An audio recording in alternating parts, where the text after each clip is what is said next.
Ok, hai să încercăm să jucăm jocul ăsta. Este a nu știu câta încercare. De fiecare dată trebuie să se întâmple ceva, ori nu se aude bine, ori nu merge bine. N-are nicio relevanță. Am creat deja un caracter, vreau să încep totul de la zero. I-am pus numele Constantin, foarte creativ. După cum se vede, mai am încă un caracter de level 38, dar o să ignorăm pe acela. Am început deja o lume nouă pe Styx. Am jucat deja Olympus, dar vreau să încerc și Styx. Poate fi mai interesant. Vedem acum. S-ar putea să fie mai greu, adică sigur e mai greu. Dar sperăm că reușesc să nu mor din prima. Sau ce să mor mai puțin. First things first. If you want to complete missions for the UDA, you'll need to craft a short-range radio. Plenty of folks need help, and factions pay well for prospectors that offer their time. Up to you. Stay safe. Efectiv ce a zis domnul general, cred că e, sau ceva de genul, este ca să creezi un device de contactare a stației.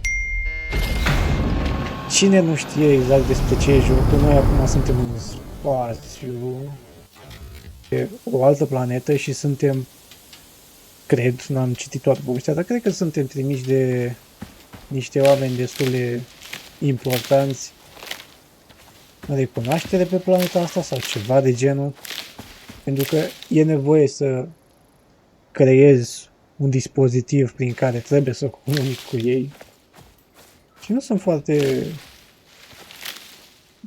cum să zic, recunoscători. Efectiv mă trimit în cele mai periculoase misiuni în care toată lumea a murit și îmi și spun că toată lumea a murit pe acolo, da? Vrează noroc și la drum. Ok, nu-i bine, cățelul mă omoară dacă vine pe mine. Ok, fugim în partea opusă. Vreau să fac neapărat o armă, ceva cât mai rapid. Trebuie piatră.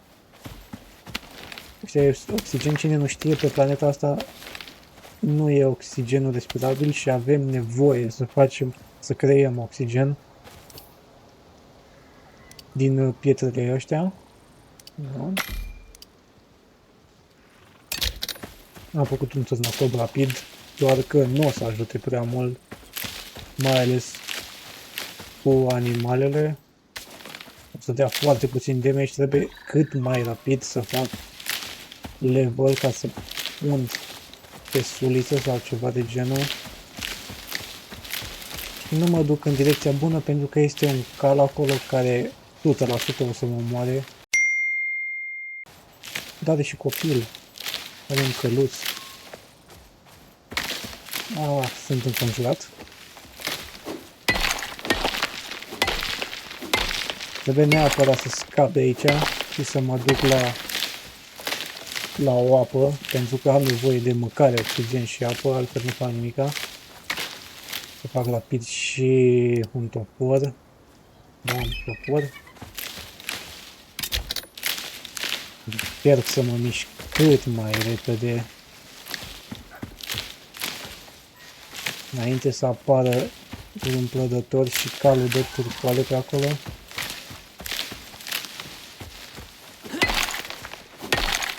Din experiența anterioară, dacă te-a văzut calul, sau cred că de fapt în orice animal, dar calul în special e foarte rapid și dacă te-a văzut, nu mai scapi de el, trebuie să te bați, altă alternativă nu ai. Cum e, ori mor tu, ori moare el. N-aș vrea să testez teoria asta chiar acum. De level 1. Bun. Rapid să pun level pe fier. Cuțit. Mai am două arci și săgeți și rapid un arc. Uliță. Niște săgeți. Pentru că o să urmeze o bătaie și avem aici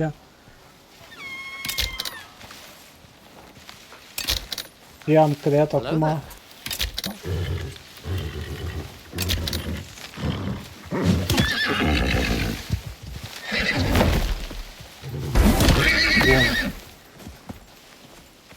Perfect, a fost sintonizare. O să omor și pe copil. Mai încolo o să încerc să-l îmblânzesc. Dar am nevoie de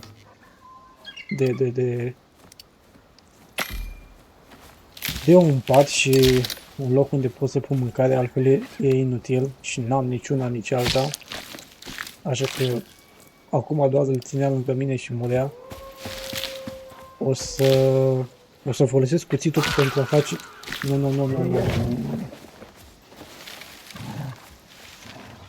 Pentru mine. Bun. Ok. Ciudat, m-a văzut și apoi m-a pierdut. Ciudat, a fost ciudat faza. Cum auzi ceva? Ok, este o zonă destul de dificilă unde am început. Direct în forță. Ai o căprioară. N-avem treabă cu ea. Încercăm să supraviețuim aici. Bine că n-a venit niciun animal mare.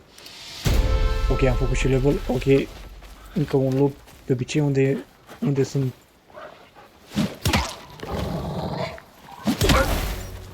Ok, de obicei unde e un lup sunt mai mulți. Am încercat să fie destul de realist cu treaba asta, din păcate.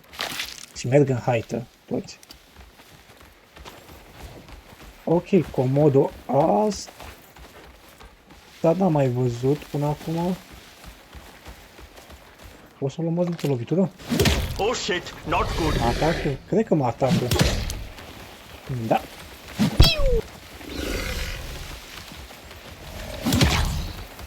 Ok, dar de murit nu mai moare. Nu te cred. Nu te cred. Doamne ajută. De ce am atâta noroc?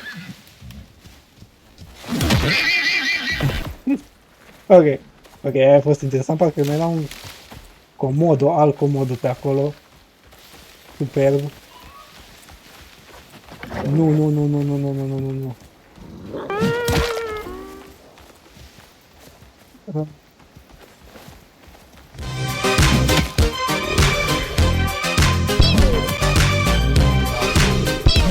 Imediat mai am două. Hai una în cap. Una în cap, una. Miau. Ah, nu te cred.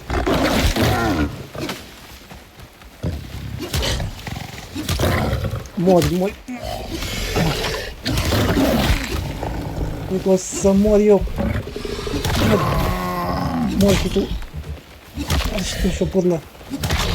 Oh.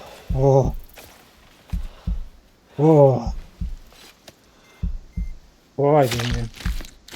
Cred că ar trebui să plec cât mai repede de aici. 100% o să vină animale. În jocul ăsta, dacă omori animale, o să vină alte animale să le mănânce. O să o experiență? O experiență. Bun, am omorât foarte multe animale, am făcut și level 2. Am viață spre deloc.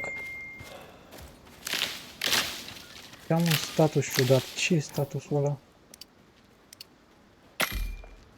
Pot să verific statusul aici. Bacteria a fost...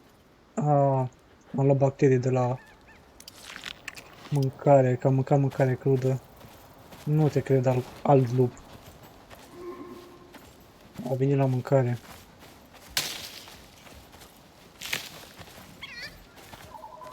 Stamină nu prea mai am. Mâncare. Am ceva, dar normal dacă aș mânca mâncare mi-ar crește viața, dar în situația asta nu îmi crește viața pentru că am bacteria aia. Trebuie să aștept 8 minute până îmi trece. Aș putea spune că sunt niște minute cruciale.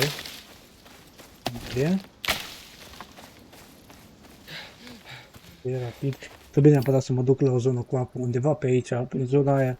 Nu contează, doar să fie apă. Nici oxigen nu prea mai am mult. Ok, 11. O să încerc să fac cât mai rapid o bază acolo. Dacă nu, o să mor. Și așa sunt cam pe moarte. Și am lăsat foarte multe carne acolo în urmă. Am omorât foarte multe animale, dar nu mai stau. Dacă mai stau, o să mor. Deci clar o să mor dacă mai stau acolo. Și acum mă uit în toate direcțiile, mă uit. Peste tot să nu apară cineva. Șanse cel mai mari dacă a apărut cineva, am și murit. O, niște doveci. Bun. Jocul ăsta n-are un sistem clasic de salvat, adică să salvez eu. Se salvează singur. Dacă ați văzut că o să apară ceva iepure, o să apară ceva într-o parte că se salvează random, se salvează odată la câteva minute. Asta e într-un fel bine și rău, că nu poți avea o salvare specifică la care vrei să te întorci, doar, na. Partea bună e că nu trebuie să stai să-ți reamintești să salvezi și dacă se întâmplă ceva, n-ai pierdut tot progresul, că salvează automat. Asta e partea bună. Ok. Nu acolo. Acolo mai bine nu mă duc. O să vedem mai încolo ce este și ceața aia, dar nu chiar acum. De-abia mă mișc. Dacă a apărut cineva să sară pe mine, cred că sunt ca și mort. Mai ales dacă e ceva, un jaguar.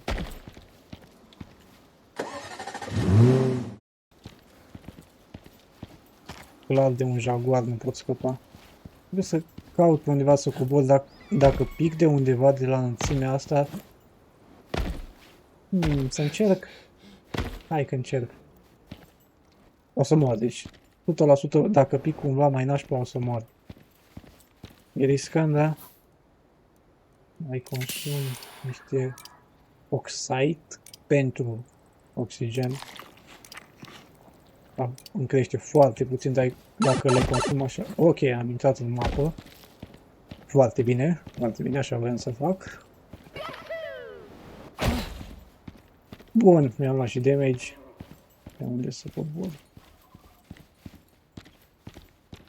Dacă mai pic cumva mai nașpa, o să mor 100%, dar nu mai am multă apă. Dacă se vede în stânga jos, am toate statusurile. Nu stau bine nici pe apă, nici pe oxigen și trebuie cât de curând să beau niște apă, deci trebuie să ajung la... Ok. Mers mai bine decât mă așteptam. Avem o zonă pentru extractare gold.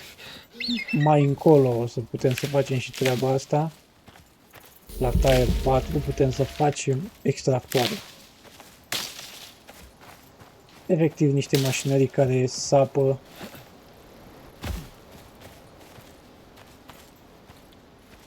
Niște mașinării care sapă.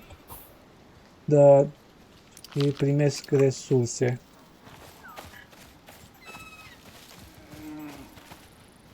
Vreau să omor calul ăsta. Bun. În jocul ăsta, dacă omori pe cineva fără să te vadă, primești un bonus la damage de stealth kill.